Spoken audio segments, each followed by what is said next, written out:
I'd just like to say that so many times we talk about mental health and mental health issues and traumas, and those can have a very dark, negative, sometimes fatal result.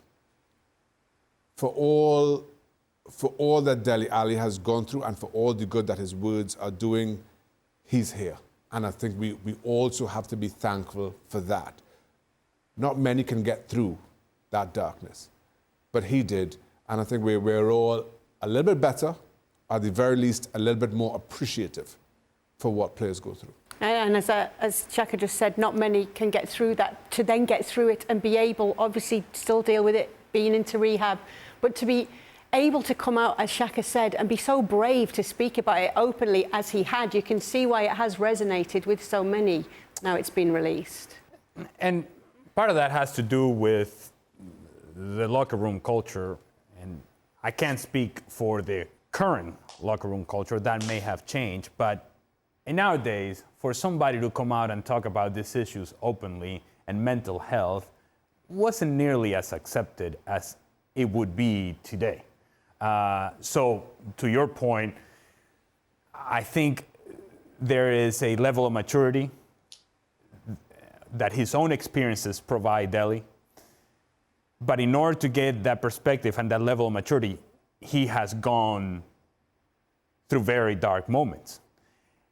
And I think what was most challenging from his perspective, and I don't want to speculate here because this is a very delicate subject, I have to imagine that for him, playing the game was the natural outlet.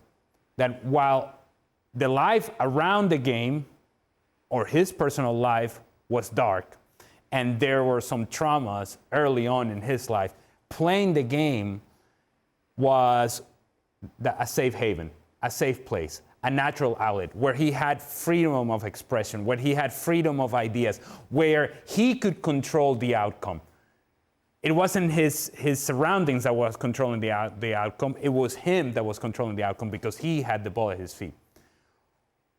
When that game is taken away from him because of lack of performance or because of not meeting expectations or because he's not scoring enough goals or because he's not impacting the game, and now the safe haven, the safe place, the outlet is creating more anxiety, is bringing more pain, then you have to imagine what was once a dark place became even darker.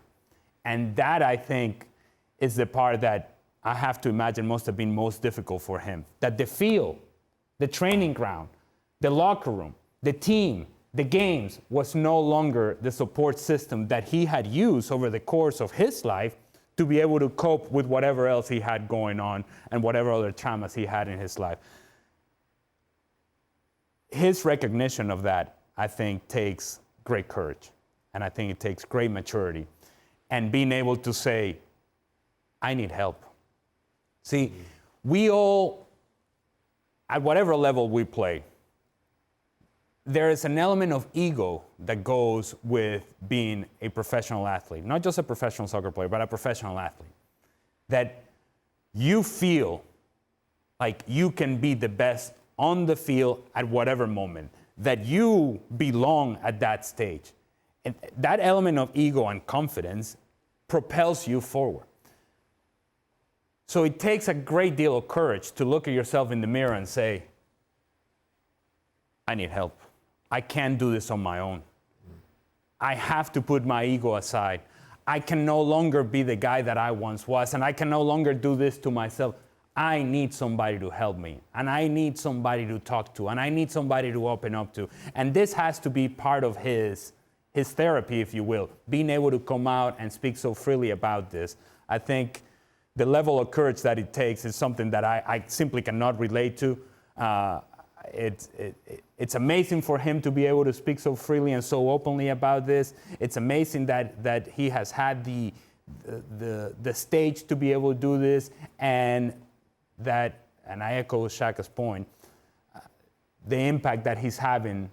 He may be doing this for his own therapy, for his own well-being, but he's touching so many lives that he's not aware of. And It's something that doesn't happen naturally to guys at this level to recognize weakness, to recognize that you need help, to know that you're not doing it alone, and to know that you need somebody to pull you from the darkness and to help you out. To take that step takes courage, and to do what he's doing now takes courage as well.